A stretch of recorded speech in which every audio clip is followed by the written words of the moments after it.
गाँव वालों, जैसे कि हमने प्रीवियस लेक्चर में आप लोग का प्रैक्टिस सेट 5.1 प्रोबेबिलिटी का ख़त्म किया था एंड थ्योरेटिकल जो भी सारा चीज़ था वो ख़त्म किया था। छोटा था, बहुत ज़्यादा कुछ लंबा 12-13 मिनट का वीडियो था वो।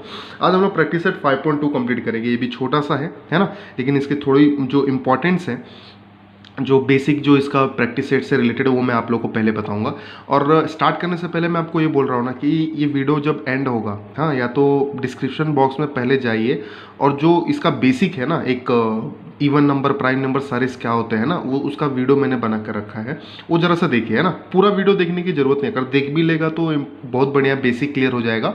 अगर नहीं भी देखना है तो आप आगे बढ़ा के ना वो जो प्राइम नंबर, इवन नंबर जो मैंने जिस टाइम पे बताया रहेगा वो टाइम पे ज़रा सा आप देख लीजिएगा, है ना। क्योंकि अगर वो आएगा और ये बेसिक चीज़ आएगा ना तो गारंटी है आप लोग को प्रोबेबिलिटी अच्छे से आ जाएगा। अगर वो नहीं आया ना तो फिर प्रॉब्लम होगा, ये गारंटी मैं लिख के दे सकता हूँ आप लोग को, ठीक है। तो पहले ये आप लोग भले वीडियो अभी देख रहा रहेगा, पर पॉज करके आप लोग जाके पहले वो देखिए, देन ये आके देखिए, फिर अच्छे से समझेगा वो, ठीक है। और बहुत बेसिक है वो, बहुत लोगों को पता भी रहेगा, नहीं पता है तो जाके देख लीजिए, ठीक है। चलिए हम लोग स्टार्ट करते हैं। सबसे पहले क्या आज पढ़ना है, सैम्पल स्पेस, है ना। सैम्पल स्पेस के बारे में, और सैम्पल स्पेस वही डाइजेस्टिव होता है। That means the set of all possible outcome of a random experiment. जो भी रैंडम एक्सपेरिमेंट करते हैं उसका जो भी पॉसिबिलिटी आने वाला है, आउटकम आने वाला है ना, ये सारा चीज़ किस पे डिनोट करते हैं हम लोग, सैम्पल स्पेस में लिखते हैं। किससे लिखते हैं, सैम्पल स्पेस में। बेसिकली डिनोटेड बाय एस और ओमेगा। ये साइन को हम लोग क्या बोलते हैं, ओमेगा बोलते हैं। क्या बोलते हैं, ओमेगा। लेकिन हम लोग यहाँ पे एस से डिनोट करते हैं क्योंकि ये हमारा एस से इजीली हम लिख सकते हैं सारा चीज़, ठीक है। तो सैम्पल स्पेस ये होता है, ठीक है, जितना भी पॉसिबिलिटीज हो सकता है। रैंडम एक्सपेरिमेंट, अब यहाँ पे आप लोग को ये याद रखना है, ये याद रहा तो आप लोग यही डाइजेस्ट है आप लोग का, इसी में से ढूंढ के लिखना है। आपको क्वेश्चन क्या पूछेगा कि हेड आएगा कि टेल, तो कितने हेड आएंगे इसी में से काउंट करके लिखना है, टेल कितना आएंगे इसी में से काउंट करके लिखना है। मतलब ये आपका डाइजेस्ट है ना, डाइजेस्ट आपको लर्न करना है, ठीक है। और कॉइन इज टॉस, एक सिक्का उछालोगे क्या मिलेगा, ऐसे करली ब्रैकेट में लिखते हैं। फर्स्ट ऑफ ऑल एस जो सैंपल स्पेस है उसको करली ब्रैकेट में लिखते हैं। तो एक कॉइन उछालोगे तो हेड या टेल मिलेगा। उसका नंबर ऑफ सैंपल पॉइंट, मतलब कितने हैं, काउंट करो, 1 2, तो 1 2 2 लिख दिया। 2 कॉइन्स आर टॉस्ड, तो ये चीज़ मैं आप लोग के सामने बनाता हूँ। 2 सिक्का उछालोगे, है ना, तो चांसेस है पहला हेड आने का, हाँ, दूसरा चांसेस है हेड टेल हो सकता है, या तो टेल हो सकता है, या तो टेल हेड हो सकता है। मतलब ये 4 के अलावा कुछ नहीं बनने वाला है। तो नंबर ऑफ सैंपल पॉइंट क्या होने वाला है, 4 होने वाला है। अब बोलोगे प्रोफेसर ऐसा का आपने मतलब कुछ क्या सिक्कों के बीच में मांडोली किया है क्या, कुछ नहीं किया मांडोली भाई। अगर एच एच पहले कंफर्म नहीं है, ये मैंने ऐसा सीक्वेंस बता रहा हूँ ताकि आपको याद रहे। आप पहले टॉस जो दोनों सिक्का उछालेगा तो ऐसा कंफर्म नहीं कि दोनों हेड ही आने वाला है, वो इनमें से कोई भी हो सकता है, बट इनमें से ही होगा, ये गारंटी है। ये गारंटी है कि इनमें से ही होने वाला है। तो मैंने कि सीक्वेंस वाइज बताया है आप लोगों को कि लर्न करना है, ठीक है। 3 कॉइन्स आर टॉस, मतलब 3 सिक्का साथ में उछाला, तो ये 3 सिक्का को और मैं बोलूँ आप लोगों को डायरेक्टली लिखने के लिए ना, तो आप लोग पूरा तो लिख नहीं पाएगा, एक ना एक तो भूल जाने वाला है। तो एक इसका सीक्वेंस बहुत आसान सा है, वो आप लोग ध्यान में रखना है आप लोग को। जब 3 सिक्का उछालेगा तो एस इक्वल टू क्या होगा, ट्रिपल एच, क्या, ट्रिपल एच, है ना। अब देखो क्या करना है, अभी इसको लिखूंगा कैसे मैं, ये लास्ट वाला एच है ना, टी से रिप्लेस करूंगा, एच एच टी, और ये जो टी है ना यहाँ पे ट्रांसफर मारते रहूंगा, तो क्या होगा, H T H, T H H. मतलब मैंने किया क्या, एक ट्रिपल एच से 4 चीज बना दिया, है ना। याद कैसे रहना, ट्रिपल एच, लास्ट वाला एच किससे रिप्लेस होगा, टी से, है ना, एंड टी को ट्रांसफर मारते चलना है। क्लियर है, 4 बन गया। अब ट्रिपल टी, अब सेम ट्रिपल टी में लास्ट में टी किससे रिप्लेस करो, एच, और एच को ट्रांसफर मारते रहो, तो टी एच टी टी। इससे क्या होगा ना, इससे ये चीज़ पैटर्न याद रखने से क्या होगा, आप लोग एनी टाइम एनी वेयर आसानी से लिख सकता है। वरना रैंडमली अगर आपको पैटर्न याद नहीं है ना, अगर आपको लिखने के लिए बोलूँ तो आप लोग कहीं ना कहीं अटक जाएगा, एक ना एक हाथ भूल ही जाने वाला है। समझ में आया। तो ये ऐसा पैटर्न याद रखिए, बहुत आसान सा पैटर्न है, ठीक है। तो इसका नंबर ऑफ सैंपल पॉइंट कितने हैं, तो 4 और 4 कितने होते हैं, 8 होते हैं, 4 ऊपर 4 नीचे, ठीक है। और डाई इज थ्रोन, अगला पार्ट क्या है, और डाई इज थ्रोन। और डाई मतलब क्या होता है, एक पासा फेंका। एक जब पासा फेंकेंगे तो सैंपल स्पेस क्या बनेगा, या तो 1 हो सकता है, या तो 2 हो सकता है, या तो 3 आ सकता है, 4 आ सकता है, या तो 5 आ सकता है, या तो 6 आता है। तो नंबर ऑफ सैंपल पॉइंट क्या होने वाला है, 6। टोटल कितने हैं, 6 है। 2 डाइज आर थ्रोन, अगर दो पासे हम लोगों ने फेंका, मतलब 2 लूडो का जो रहता है ना, पासा रहता है ना, डाइज रहता है, उसको फेंका हम लोगों ने, तो क्या होगा, 1 1 हो सकता है, 1 2 हो सकता है, 1 3 हो सकता है, 1 4 हो सकता है, और 1 5 हो सकता है, या तो 1 6 हो सकता है। यहाँ पे भी वही बात है कि भाई साहब पहले कंफर्म नहीं कि 1 1 ही है, कुछ भी हो सकता है यार, बस इसी में से होगा, इतना कंफर्म ही है, ठीक है। ये 6 है। फिर क्या हो सकता है, ये 2 1 हो सकता है, 2 2 हो सकता है, 2 3 होता है। ये पैटर्न याद करके रखो, कैसे ध्यान में रखना है। 2 4 2 5 2 6। सिमिलर वे में 3 1 3 2 3 4 3 5, सॉरी 3 3 तो लिखना भूल गया मैं, 3 4 3 5 एंड देन 3 6, ठीक है। एंड सिमिलर आपको क्या लिखना है, 4 1 का भी ऐसे ही लिखते रहना है, ठीक है। वैसे 5 1 का भी लिखते रहोगे अप टू 5 6 तक, ठीक है। और 6 है ना, अप टू कहाँ तक, 6 6 तक, ठीक है। अब 7 का लिखूँ क्या मैं, नहीं, क्योंकि 7 आने वाला ही नहीं है ना भाई, आपके डाइज में 6 तक ही रहता है ना, 6 के अलावा आता है क्या। आप लोग बोलते हैं ना 6 आया, मेरा 6 आया, 6 के बाद 7 कभी बोलता है क्या, नहीं बोलता है। तो देयरफॉर यहाँ पे एन ऑफ एस कितना आने वाला है, टोटल होता है 36। कितना होता है, 36 आता है। काउंट करोगे ना तो 6 6 6 6 6 तो 36 होता है। यहाँ पे करली ब्रैकेट क्लोज करना मत भूलना आप लोग, ठीक है। ओपन एंड क्लोज करली ब्रैकेट लगाना है, बहुत इंपॉर्टेंट है। तो एन ऑफ एस कितना होगा, 36। और ये आप लोग को याद रखना है, और बहुत आसान है, ये सब बेसिक चीज़ें हैं, कुछ ऐसा नहीं फॉर्मूला वगैरह है नहीं है, ठीक है। नेक्स्ट क्या है, अ card is drawn from a well shuffled pack of 15 playing card. अब आज आप लोगों को मैं आप लोग को यहाँ पे कार्ड्स खेलना सिखाने वाला हूँ, ठीक है। तो आज आप लोग जुआरी पक्का बन जाएगा, ठीक है ना। आप लोग घर पे जो है खेलने के लिए आराम से हो जाएगा, है ना। तो चलिए, सबसे पहले कार्ड है। कार्ड में 4 टाइप के कार्ड्स होते हैं, ठीक है। पहले तो दो मतलब कलर होते हैं, एक रेड होता है और एक ब्लैक होता है। रेड में 2 टाइप के कार्ड होते हैं, ब्लैक में 2 टाइप के कार्ड होते हैं, ठीक है। तो सबसे पहला जो होता है उसको मैं हम लोग लिखेंगे डायमंड। क्या लिखेंगे वो है, डायमंड, है ना, डायमंड, ठीक है। दूसरा होता है स्पेड कार्ड होता है। क्या होता है, स्पेड कार्ड। अगर मैं लिखूँ यहाँ पे स्पेड, है ना, स्पेड कार्ड होता है। तीसरा होता है हार्ट होता है, हार्ट मतलब दिल होता है आपका, ठीक है। एंड देन ये होता है आपका क्लब कार्ड। क्या होता है, क्लब कार्ड, ठीक है। अब जो डायमंड होता है ना, डायमंड मतलब आप लोगों को डायमंड का शेप पता है ना, ईटा उसको बोलते हैं हम लोग। स्पेड का चिड़ी का पत्ता बोलते हैं, या हार्ट का मतलब दिल का बोलते हैं ना। क्लब कार्ड आपका मतलब अभी क्लब का आपको साइन अगर रहेगा तो वो तो दिखा नहीं पाऊंगा मैं यहाँ पे, बट ये 4 टाइप के आपके कार्ड्स रहते हैं ना, basically diamond, spade and heart. अब जो यहाँ पे डायमंड और हार्ट रहता है वो लाल कलर का रहता है, रेड कलर का रहता है, और स्पेड और क्लब जो है ब्लैक कलर का रहता है, ठीक है। अब जो डायमंड में नेमिंग मतलब वो कैसे स्टार्ट होता है, पहला होता है इक्का होता है। क्या होता है, इक्का। फिर दुर्री होता है, तिर्री होता है, 4 5 6 7 8, है ना, फिर 9, फिर 10 तक खाली नंबर्स होते हैं। इक्का दैट इज़ 1, इक्का इज़ 1, 1 से 10 तक। उसके बाद से आता है जैक, जैक मतलब जोकर जिसको बोलते हो। फिर आती है रानी, क्वीन, फिर आता है किंग, राजा। तो टोटल 13 कार्ड्स होते हैं, मतलब एक कलर में, एक टाइप्स में, डायमंड में टोटल 13 होते हैं। काउंट करो, 1 2 3 4 5 10 तक था, है ना। 3 और प्लस 3 13 हो जाएगा।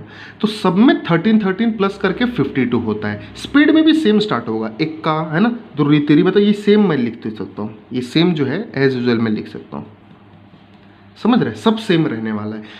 बस ध्यान में क्या रखना है कि आप लोग का डायमंड, स्पेड, हार्ट, क्लब कितने कितने होते हैं, 13 13, है ना। डायमंड कितने होता है, 13, स्पेड भी 13, हार्ट भी 13, क्लब भी 13। तो इसका एन ऑफ एस कितना हो जाएगा, एन ऑफ एस कितना आने वाला है, 52। कितना आने वाला है, 52। टोटल 13 13 13, 4 बार प्लस करोगे 52 आने वाला है। क्लियर है। अब यहाँ पे जो है, हाँ मैंने बोला जुआरी हम लोग बनाऊंगा, मैं आप लोग को जुआ खेलना सिखाऊंगा। यहाँ पे एक्चुअल में 3 पत्ते नहीं बांटने वाले हैं कि चलो अभी आपका बारी है ना, वो सब चीज़ नहीं करने वाले। यहाँ पे बेसिकली जो स्टडी रिलेटेड जो भी कॉन्सेप्ट है वो मैं समझाऊंगा, ठीक है। तो 4 टाइप के कार्ड्स होते हैं, 2 कलर होते हैं, red black. Diamond heart red का होता है, स्पेड और क्लब जो होता है ब्लैक का होता है, ठीक है। एंड देन इसमें 13 13 पत्ते होते हैं, इक्का होता है, 2 से लेकर 10 तक होता है। देन जैक, क्वीन और किंग होता है। ये भी ध्यान में रखना है आप लोग को, ठीक है। हर एक में इक्का कितना होता है, एक एक इक्का होगा, है ना। हर एक में एक एक जैक होता है, हर एक में एक एक क्वीन होती है, हर एक में एक एक किंग होता है। समझ में आई, ये चीज़ ध्यान में रखना है आप लोग को। ये इतना आप लोग ने ध्यान में रखा नहीं, जो भी चीज़ मैंने लिखा है। और जो मैंने पहले आप लोग को बोला बेसिक जो है ना, कुछ बच्चों ने बेसिक देखा भी है, वो अगर वो इवन प्राइम में वो सारा चीज़ आप लोग सारा चीज़ कर लिया आप लोग ने, है ना, तो आप लोग को कोई नहीं रोक सकता इसमें फुल मार्क्स निकालने के लिए, ठीक है। तो चलिए आज अभी हम लोग क्वेश्चन नंबर 1 स्टार्ट करते हैं। क्या दिया हुआ है, write the sample space and the number of sample point. मतलब सैंपल स्पेस वही लिखने का है जो अभी बताया मैंने। 1 coin and 1 die are thrown simultaneously, मतलब एक सिक्का और एक पासा साथ में उछाल रहे हो तो क्या मिलेगा। देखिए 1 कॉइन अगर हम लोग टॉस करेंगे, यहाँ पे आंसर लिखता हूँ, 1 कॉइन टॉस, तो एस क्या बनेगा, हेड या टेल, ठीक है। अगर वन डाई थ्रो कर रहा हूँ मैं, वन डाई थ्रो, तो क्या बन सकता है 1 2 3 4 5 6, ये बन सकता है, समझ रहा है ना। लेकिन मेरे को भाई साहब ये नहीं पूछा है, मेरे से पूछा साथ में दोनों को उछालो तो क्या होगा। तो भाई सब्र रखो, है ना। यहाँ पे लिखता हूँ क्या कि 1 coin and die are thrown simultaneously, simultaneously मतलब एक साथ में, तो क्या होने वाला है, ठीक है। एस विल बी वॉट, देखिए हेड पूरे 6 के साथ हो सकता है, तो इसको मैं कैसे लिखूंगा H1 H2 H3। ये लर्न करने का पैटर्न बता रहा हूँ एग्जैक्टली, मेरे को पहला ऐसा कुछ कंफर्म नहीं कि H1 ही मिलेगा, ठीक है। टी भी पूरे 6 के साथ हो सकता है, पॉसिबिलिटीज हमें लिखना है, समझ रहा है, sample point T4 T5 T6, समझ रहा है, और कोई चांस ही नहीं है। तो नंबर ऑफ सैंपल पॉइंट्स कितना हुआ, ऊपर 6 नीचे 6, टोटल हो गया 12। तो कितना आसान है ना। 1 कॉइन टॉस किया था हेड और टेल, और 1 डाई थ्रो किया तो 6, तो हेड पहले 6 के साथ जाएगा, फिर टेल पूरे 6 के साथ जाने वाला है, ठीक है। अब नेक्स्ट जो इसमें दिया हुआ है 2 digit number are formed using digit 2 3 and 5 without repeating. तो भाई साहब 2 अंकों वाली हमें संख्या बनानी है, 2 डिजिट मतलब जिसमें 2 नंबर रहे हैं, है ना। तो यहाँ पे हम लोग लिखेंगे 2 डिजिट नंबर, क्या 2 digit number with the condition without repeating. Repeating मतलब क्या है यार, मतलब वही नंबर नहीं आना चाहिए, जैसे 22 33 55 नहीं आना चाहिए, ठीक है। तो इसका सैंपल स्पेस क्या बनेगा, देखिए पहले 2 है, 2 किसके साथ सकता है, 2 3 के साथ 23 बना सकता है, 2 5 के साथ 25 बना सकता है, 2 2 के साथ बना सकता है, लेकिन यहाँ पे लिखा है विदाउट रिपीटिंग, मतलब 2 2 नहीं लिखना है। अब 3 की बारी, 3 किसके साथ बना सकता है, 2 के साथ बना सकता है 32, 3 किसके साथ बना सकता है, इटसेल्फ 3 3 भी बना सकता है, लेकिन रिपीटेड अलाउड नहीं है। 3 फिर किसके साथ बनाएगा, 5 के साथ 35, फिर 5 किसके साथ बनाएगा, 2 के साथ 52, फिर 5 किसके साथ बनाएगा, 3 के साथ 53, फिर इटसेल्फ के साथ बनाएगा तो सही, लेकिन रिपीटिंग इज नॉट अलाउड, तो 53। तो एन ऑफ एस कितना हो गया, बस इतना ही है ना चांसेस, 1 2 3 4 5 6, इतना हो गया, 6 टोटल बनाएगा, समझ में आ रहा है। तो बहुत ही आसान है, बस आपको यही चीज़ बताने का है टोटल कितने क्या कैसे फॉर्म होने वाले हैं। तो कितना ईजी है, बस ध्यान में रखना है कि इसमें रिपीटिंग अलाउड नहीं है, मतलब 2 2 3 3 5 5 नहीं अलाउड है। चलिए अगला प्रश्न देखें हम लोग, क्या दे रखा है, the arrow is rotated and the stop randomly on the disc, find out on which colour it में स्टॉप। सीधी सी बात है यार, जितने अवेलेबिलिटी है उसमें से किसी में स्टॉप होगा ना, जितने अवेलेबिलिटी जिसके पास उतने चांसेस है उतने में से ही तो एक स्टॉप होगा ना। टोटल नंबर ऑफ कलर गिन लो कितने हैं, 1 2 3 4 5 6, ठीक है 6 है, तो 6 में से किसी एक में स्टॉप होगा। तो यहाँ पे लिख सकता हूँ यहाँ it will stop from 6 colour. तो आपका एस क्या बन जाएगा, एस क्या हो सकता है, रेड हो सकता है वो, पर्पल हो सकता है वो, ग्रीन हो सकता है वो, जो जो चीज़ दिया हुआ है, ब्लू हो सकता है वो, येलो हो सकता है वो, ऑरेंज हो सकता है, ठीक है। इसमें से के अलावा कुछ तो रहेगा नहीं, ठीक है। तो यहाँ पे एन ऑफ एस क्या होने वाला है, कितने टोटल 6 है, सिंपल सा है ना, कुछ नहीं है। 5.1 और 5.2 कुछ नहीं है, 5.3 भी कुछ नहीं है, समझ रहे हैं। 5.3 तो बहुत आसान है, इसी का बस आगे का पार्ट है, इसमें थोड़ा सा बस ऐड करना है, इतना तो करेंगे हम लोग, इसमें बस थोड़ा सा ऐड करके रखना है, ठीक है। चलिए अगला प्रश्न देखिए हम लोग, अगला प्रश्न क्या दिया हुआ है, थर्ड प्रश्न दिख रहा है आप लोग को सामने।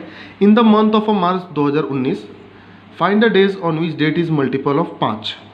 तो मार्च 2019 में मंडे ट्यूसडे पूरा कैलेंडर बना के रखा है भाई लोग, है ना, आप लोगों के लिए पूरा कैलेंडर तैयार है। मल्टीपल ऑफ 5 का मतलब क्या होता है भाई, मल्टीपल ऑफ 5 का मतलब होता है जो 5 के टेबल में आते हैं। 5 के टेबल में कौन आएगा, 5 1 जा 5, 5 2 जा 10, 5 3 जा 15, 5 4 जा 20, और 5 4 जा 20, 5 6 जा 30, हो गया, 5 6 जा 30। ये जो भी सर्कल के 5 के टेबल में आते हैं भाई साहब, एक और भूल गया मैं, 5 5 जा 25, है ना, फ्लो में भूल गया, 5 1 जा 5, 5 2 जा 10, 5 3 जा 15, 5 4 जा 20, 5 5 जा 25, 5 6 जा 30, 5 7 जा 35, तो जो कि कोई भी मंथ में नहीं आता ना, तो ये मल्टीपल ऑफ 5 है, ठीक है। तो यहाँ से सैम्पल स्पेस क्या लिख सकते हो आप, क्या लिखोगे, 5 10 15 20 25, 30 भाई फ्लो में 35 मत लिख देना, है ना, वहाँ पे तकलीफ हो जाएगा फिर। एन ऑफ एस क्या होगा, 3 3 6, टोटल कितना है 6 चीज़ है। तो बहुत ही आसान है, बहुत ही आसान है। और यहाँ पे चाहिए तो आप लोग उसका मंथ जो है डेट भी लिख सकता है, 5 ट्यूसडे, वेडनेसडे, है ना, फ्राइडे, सैटरडे, है ना, ये सारा चीज़ भी आप लोग लिख सकता है। क्लियर है, तो बहुत ही आसान चीज़ है ये। तो यहाँ पे 5 किस पे है, ट्यूसडे पे, तो यहाँ पे ट्यूसडे लिख सकता है आप लोग। 10 किस पे आपका, संडे पे है, तो संडे लिख सकता है। 15 किस पे आपका, फ्राइडे पे लिख सकता है। 20 किस पे आपका, वेडनेसडे पे लिख सकता है। 25 किस पे आपका, मंडे पे लिख सकता है। ठीक है, 30 किस पे आपका, सैटरडे। ये आइए दोनों में से कोई भी एक लिखो, चलेगा। आसान है ना, जो चीज़ बोला है बस उसका मतलब आना चाहिए आप लोग को। ठीक है, form a road safety committee, मतलब एक कमिटी बनाना है, मतलब कमिटी मतलब मेंबर्स उसमें रहेंगे, है ना। ऑफर 2 मतलब 2 लोग का कमिटी बनाना है, 2 मतलब 2 लोग का, मतलब जिसमें 2 ही लोग होने चाहिए। जिसमें से किस में से बनाना है, वो 2 कमिटी किस में से बनाना है, जिसमें 2 बॉयज़ एंड 2 गर्ल्स है ना, 2 गर्ल्स है, मतलब 4 लोग है, 4 लोग में से 2 का कमिटी बनाना है। तो कमिटी ऑफ 2 बॉयज़ ये एक्टिविटी है ना। कमिटी ऑफ 2 बॉयज़ मतलब जिसमें सिर्फ 2 बॉयज़ रहने चाहिए, तो वो B1 B2 हो सकता है, B1, B2। अब यहाँ से इसमें से मोदी जी उठ के बोले, प्रोफेसर अगर ये B1 B2 है तो क्या B2 B1 नहीं बनाएगा? अरे मोदी जी जरा ध्यान रखिए, अरे B1 B2 के साथ बना लिया है तो दोनों तो एक ही है ना, बन लिए ना। अब B2 तो एक ही, B2 और B1 भी क्या अलग अलग तो लोग नहीं है ना, एक ही है। अगर हम बोलूँ अनया और एक बन्या है, 2 नाम है अनया और बन्या। अनया ने बन्या के साथ कमेटी बना लिया, चले गया वो। तो भाई बन्या अन्या के साथ बनाने का कोई मतलब है क्या भाई? वो तो एक दूसरे से कोरिलेटेड है ना। तो B1 B2 लिखो चाहे B2 B1 लिखो, बात तो एक ही है ना, समझ रहे हो? ठीक है, तो कमिटी ऑफ 2 गर्ल्स, तो 2 गर्ल्स मतलब G1 G2, G1 G2, समझ रहे? ठीक है, अब कमिटी ऑफ क्या लिखा है, 1 बॉय एंड 1 गर्ल, मतलब एक लड़का और एक लड़की, है ना, एक लड़का और एक लड़की। कैसे बनेगा, बहुत आसान है, देख सकते हैं आप लोग। B1 पहले किसके साथ बनाएगा, G1 के साथ, समझ रहे? B1 किसके साथ बनाएगा, G1 के साथ बनाएगा। ठीक है, फिर B1 किसके साथ बनाएगा, G2 के साथ। पहले B1 दोनों के साथ बना लेगा, एक बारी घूम के आ जाएगा। घूम के लिए मतलब रोड सेफ्टी के लिए, और कहीं नहीं। हाँ, B2 किसके साथ बनाएगा, फिर G1 के साथ बना लेगा। फिर B2 किसके साथ बनाएगा, G2 के साथ। समझ में आ रहा है? तो ये चीज़ एक बॉय एक गर्ल, एक बॉय एक गर्ल, मतलब पहले B1 दोनों के साथ, फिर B2 दोनों के साथ, बस हो गया। फिर बोला सैंपल स्पेस। भाई साहब सैंपल स्पेस मतलब क्या है, सबका कॉम्बिनेशन ना। सैंपल स्पेस मतलब सब, B1 B2 पहले आ जाएगा, B1 B2, फिर क्या लिख सकते हो, G1 G2, फिर ये चारों B1 G1, B1 G2, B2 आपका फिर G2, सॉरी B2 G1 के साथ पहले जाएगा ना, B2 G2। देखिए ये चीज़ ना सीक्वेंस में लिखना सीखिए, तब आसानी से होगा। नहीं तो ऐसा रैंडमली B1 G2 के साथ, B2 G1 के साथ तो भूल सकता है। B1 किसके साथ कैसा बनाना है, देखिए B1 कैसा बनाना है हमें, इसके साथ, फिर B1 किसके साथ जाएगा, G2, फिर B2 जाएगा G1 के साथ, फिर B2 जाएगा G2 के साथ। तो ऐसे आसानी से बनाएंगे ना तो थोड़ा सा सही लगेगा आपको, है ना, इजी वे में आपको ध्यान में भी रहेगा। यहाँ पे नंबर ऑफ सैंपल पॉइंट्स कितने हैं, कितने काउंट कर लो, 2 4 6, कितने हैं, 6 है। ठीक है, तो बहुत आसान है, 6 लोग जो है आपस में मेंबर बना सकते हैं। इतना ही पॉसिबिलिटीज़ है, 4 लोग के बीच में 6 ही लोग का पॉसिबिलिटीज़ है कि जो आपस में 2 लोग का मेंबर बना सकते हैं ना, रोड सेफ्टी के लिए। ठीक है, रोड सेफ्टी के लिए। ठीक है, तो यहाँ पे आप लोग का जो है ये प्रैक्टिस सेट 5.2 भी खत्म होता है बहुत ही कम टाइम में। तो इजी था, कुछ हार्ड नहीं था, है ना। बस आप लोग को वही मैं बार बार बोलूँगा, क्या वो जो मैंने बेसिक लिखा है, प्राइम नंबर, इवन नंबर, वो आगे जाके बहुत काम आने वाला है। अगले एक्सरसाइज में बहुत ही इंपॉर्टेंट है, उसके बगैर आने वाला ही नहीं है, कुछ भी ध्यान रखना। और ये जो भी इसमें सिखा के दिया ना, इसमें जो 1 कॉइन टॉस, 2 कॉइन टॉस, वो कार्ड्स का 2 dice are thrown, 3 coins are tossed, ये सब याद रखना है आप लोग को। वो याद रहेगा तो आप लोग आसानी से करने वाला है। ठीक है, तो बस आज के लिए इतना ही, ख्याल रखिए आप लोग, है ना। और जितना हो सके वीडियो को अगर शेयर कर सकता है तो कीजिए। ठीक है।